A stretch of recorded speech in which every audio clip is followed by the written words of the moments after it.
आज हम बात करेंगे गांव की सादगी की, सुकून की, प्रकृति की, सही मायनों में कहें तो जिंदगी की। हम बात करेंगे सुरभि शोध संस्थान की।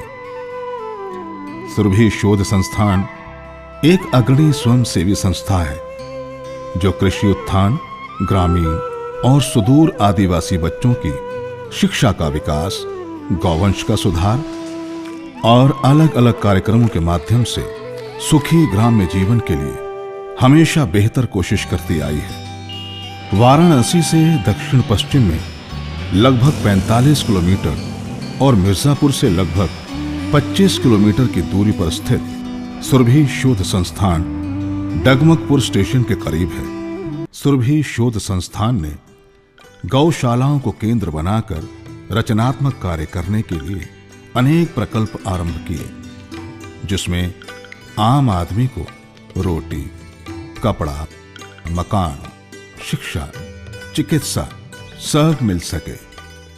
सुरभि शोध संस्थान का सुरभि ग्राम डगमगपुर तथा इसी के समीप विकसित लगभग 6 किलोमीटर लंबाई में 5 प्रकल्प आदर्शन के रूप में स्थापित है, जिनका मुख्य उद्देश्य है बंजर पड़ती और बेकार जमीन को खेती के लायक बनाना, जमीन और पानी को बचाना, आदिवासी बच्चों का विकास करना, सीखो करो और आगे बढ़ो का ज्ञान देना, पढ़ाई के साथ साथ खेती के नए नए तरीके सिखाना, ग्रामीण रोजगार और भूमिहीनों को रोजी रोटी के लिए अलग अलग रास्ते दिखाना, गांवों का समेकित और स्थायी विकास करके उच्च कोटि का ग्रामीण जीवन प्रदान करना।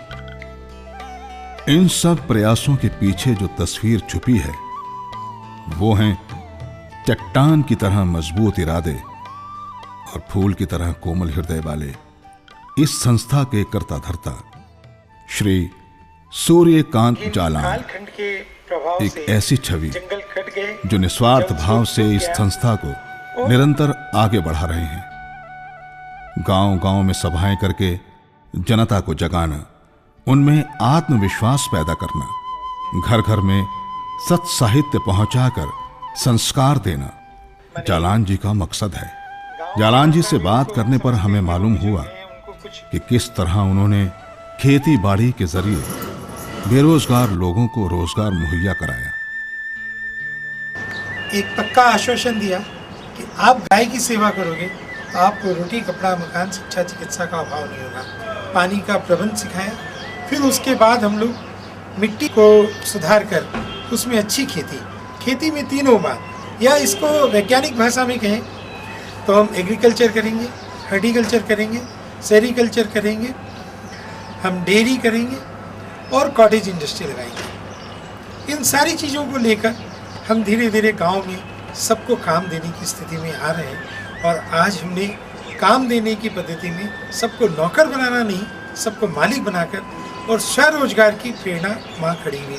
जालान जी और उनके सहयोगी मित्रों ने मिलकर इस अभियान को, इस चुनौती को अंजाम तक पहुंचाया। हिंदुस्तान में जहां गाय को माता का दर्जा दिया जाता है और कहा जाता है कि गाय के शरीर में 33 करोड़ देवी देवताओं का वास है, उन्हीं गायों को प्राथमिकता देकर जालान जी और उनके मित्रों ने मिलकर एक अभियान की शुरुआत की, जिसमें सबसे पहले था उन गायों को बचाना जो प्रतिदिन वध करने के लिए अलग अलग नगरों, शहरों में ले जाई जाती थी। उन्होंने इन गायों को खरीदा और इनका इलाज करवाया, इनके खाने पीने का भरपूर ख्याल रखा इन अनुपयोगी पशुओं को न केवल उपयोगी बनाया, बल्कि उपयोगी पशुओं को उत्पादक बनाया और उत्पादक पशुओं को लाभकारी बनाया। सारे किसानों की शक्ति पशुधन है और वो पशुधन कत्ल के लिए जा रहा है। प्रतिदिन 29,000 से अधिक पशु परिवहन करके कत्ल खाने जा रहे हैं। ऐसी स्थिति में विनोबा ने पहली बार आह्वान किया, रोको भाई रोको। हम निश्चय पूर्वक न केवल अनुपयोगी पशुओं को उपयोगी बनाएंगे, उपयोगी पशुओं को उत्पादक बनाएंगे, उत्पादक पशुओं को और लाभकारी बनाएंगे।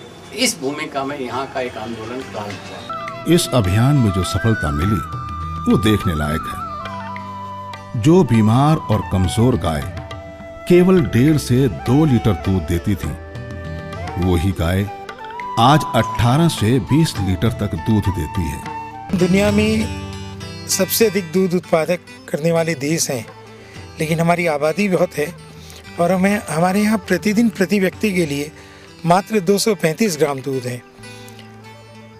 हमारी संस्थान का पहला प्रयास यही है कि 2 पंचवर्षीय योजना के अंदर देश में सबको कम से कम 500 ग्राम दूध मिलने लग जाए। ये संस्था द्वारा जलाशय, नाले पर ठोकर आदि का निर्माण करके वर्षा जल का संरक्षण किया गया। सुरभि में आने के बाद अपने जीवन में बहुत सा बदलाव आया और सबसे बड़ा कि जो यहाँ सिस्टम चल रहा है, इस सिस्टम को अपने जीवन में उतारा। जैसे बागवानी है, सब्जी की खेती है, कृषि खेती है, मिक्स खेती है, गाय का गोपालन है, ये सब जो यहाँ हो रहा है, इसको हमने क्रमशः धीरे धीरे अपने जो है घर में उतारा। विभिन्न प्रकार की फसलें, फल, वृक्ष, नए फलों का समावेश, पुष्प वाटिका, औषधीय पौधे और लुप्त हो रही फसलें, ज्वार, बाजरा, स्वांग, काकून जैसे लुप्त हो रहे मोटे अनाज से लेकर फलदार वृक्ष, महुआ, खिन्नी, शहतूत, जामुन, फालसा, बेर की खेती इस संस्था के बेहतरीन आकर्षण का केंद्र है। वहीं महंगे कीटनाशक तथा दवाओं की जगह पर जैव पादक रोग नियंत्रण इस फॉर्म की खूबी है। अलग अलग स्कूलों से वर्ष भर विद्यार्थियों को बुलाकर प्रशिक्षण दिया जाता है। कम पैसे में कितने लोगों को काम दिया जा सकता है और कम हाथों को काम करने के कितने तरीके सिखाए जा सकते हैं, ये सब यहाँ सिखाया जाता है। सुरभि शोध संस्थान यानी ज्ञान का भंडार, जो विकास का रास्ता दिखाता है और कहता है सीखो, करो और आगे बढ़ो। यहाँ सभी छात्र छात्राओं को सबसे पहले अच्छे संस्कारों से अवगत कराया जाता है, जिसमें सुबह उठने और खाना खाने से पहले ईश्वर की प्रार्थना सिखाई जाती है, जो कि हम आजकल लगभग भूल चुके हैं। इन्हें देखकर यही लगता है कि आज भी अच्छे संस्कार जीवित हैं, कहीं ना कहीं जिंदा है। सेहत के प्रति जागरूकता, खेल कूद, नाच गाना, जो कि एक सेहतमंद दिमाग और शरीर के लिए बहुत जरूरी है, इन सब बातों का यहाँ बखूबी ख्याल रखा जाता है।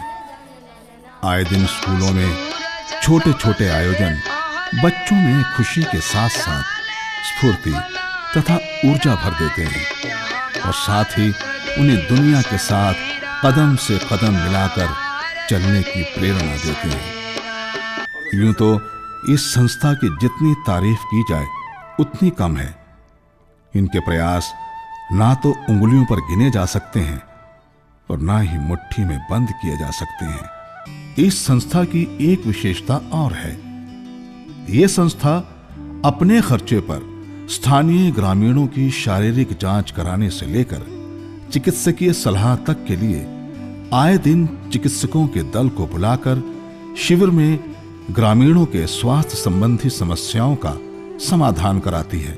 सभी लोग सुखी हों, खुशहाल हों, कोई कमी कहीं ना रहे, इस लक्ष्य के साथ काम कर रहे बहुत लोगों के प्रयोग और उनके अनुभवों की कहानी हमने देखा, हमने सुना। यही तो सूत्र है भारत का विविधता में एकता। ये जो देश है तेरा, स्वदेश है तेरा, तुझे है पुकारा।